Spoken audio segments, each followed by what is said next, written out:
Hi everyone, welcome to Blue Gaming. In this video, we're going to be going over the Grau 556, pretty much everyone's favorite second choice. But before we get into this video, a word from our sponsor, Raid Shadow Legends. Just kidding, no one will sponsor me, I have 50 subs.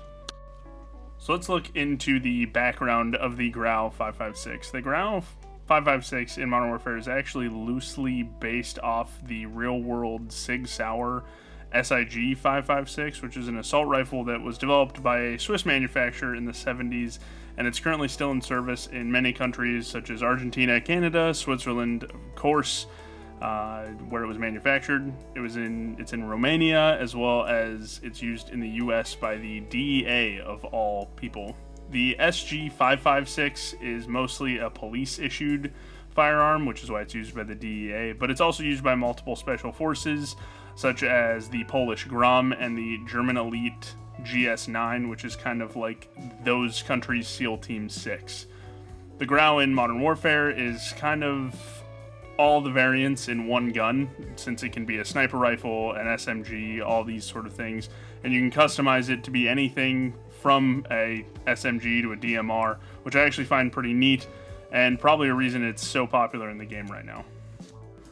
So how does the Grau perform in Modern Warfare? Let's dive into the stats first. Of course, I get all my stats from Mutant Media and their big spreadsheet. I'll leave a link to that in the description below. First, let's look at the damage model. The Grau actually shares the same damage model as a stock M4. 28 damage to the chest and limbs, and then 42 to the head. This is also why it's probably fairly popular and is able to hold its own. The mag size is pretty standard. 30 rounds can be bumped up to 50 and 60 round mags as well, which is pretty popular in Warzone. Rounds per minute, which a solid middle of the pack 730. It's not far off from the M4. With that rounds per minute, you're going to be able to stay on target at medium distances and be able to drop closer targets, which again is going to be viable for standard multiplayer as well as Warzone. The recoil is manageable. Pick a foregrip you like, and the thing can actually become a laser. The ADS speed on the Grau is actually pretty okay. It's pretty quick for the assault rifles at 0.19. For reference, the M4 is 0.199, so it's got a little bit of an advantage. The fastest ADS speed, for reference, is the Ram 7, which is 0.183. The reload speed is pretty quick, even on empty. Time to kill is 0.25 with body shots and 0.16 with headshots, so headshots are obviously going to be viable. So with the nerdy stuff out of the way, what does the Grau do well? The Grau is now my go-to for Warzone because of the ADS speed and the quicker time to kill, even when someone has armor on, and it's also a lot of fun to use in just the standard base multiplayer because it's just such a nice controllable assault rifle. The word I like to use is it's consistent. The Grau in Modern Warfare is very consistent across all of the stats, whether it be your accuracy, your stability, your mobility, all that fun stuff, and I know what it's going to perform like before I even jump into a round, and that's why I like it. I find that it's easy to maintain fire at distances because of the easy recoil, and most of the time I don't feel like I'm at a disadvantage in firefights. Although I see it get compared to the M4 a lot on other YouTube channels, even though amongst my friends who play the game with me feel like it plays more like the Kilo. It's controllable and easy to use, which is why I compare it to the Kilo. So that's what it does well. What does the Grau do not so well? The list is actually pretty short. I would say that at extreme ranges, you'd have some issues, but it can be combated with the longer barrels. The Archangel barrel, for example, you can get some pretty decent range out of it. I would say that you can get outgunned by faster fire rates in close quarter situations, like some submachine guns, say the MP7 and the MP5. They can really beat you if you get in too close. The LMGs can just outspray you since they have more rounds.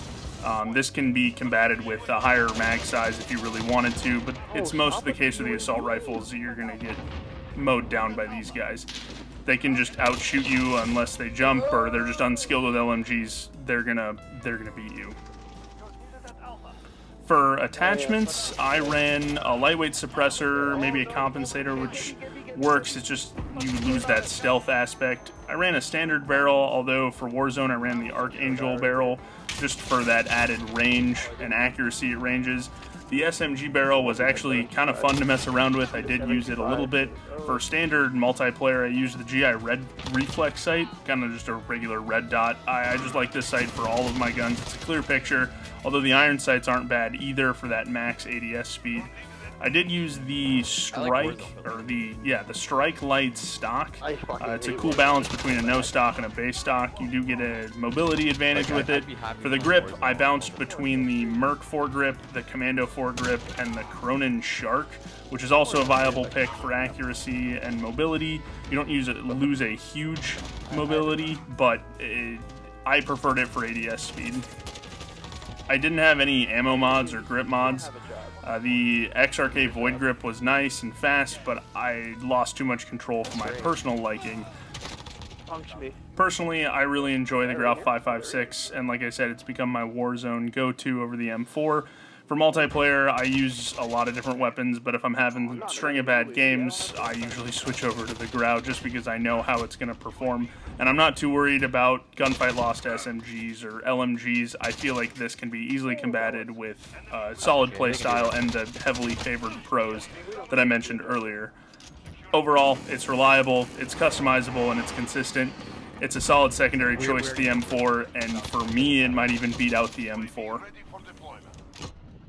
Thanks for watching. I hope you enjoyed the video. If you did enjoy the video, hit the like button, and if you want to see more stuff like this, subscribe, and tell your friends about me.